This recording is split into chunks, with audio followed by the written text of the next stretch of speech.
எண்ணெய் இந்த மாதிரி நம்ம வறுக்கிற எண்ணெய்லாம் கொஞ்சம் இந்த மாதிரி கலங்கலாம் நிறைய வந்து சிக்கன் பொரிப்போம், அப்புறம் அப்பளம் பொரிப்போம்.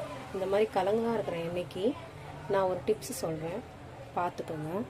கார்ன்ஃப்ளவர் மாவு இருக்குங்க இல்லையா, கார்ன்ஃப்ளவர் மாவு 2 டீஸ்பூன், அதை வந்து கொஞ்சம் தண்ணியில் போட்டு இந்த மாதிரி நல்லா நம்ம வந்து கரைச்சி வச்சுக்கணும்.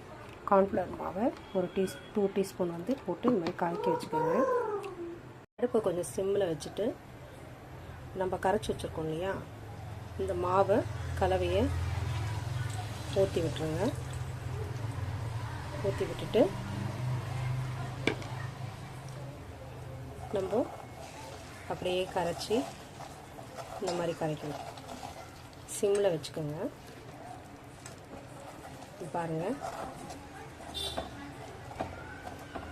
நம்ம கரைக்க கரைக்க அது எப்படி வருது பாருங்கள்.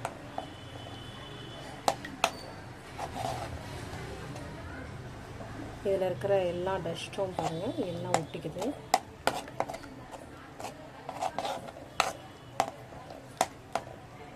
கலரை இந்த மாதிரி இது இப்படி ஆகிடும். இதை வந்து நீங்கள் வடிகட்டிடணும். வடிகட்டினா தெளிந்த உங்களுக்கு எண்ணெய் உங்களுக்கு கிடைக்கும். ஃபுல்லாக பாருங்கள்.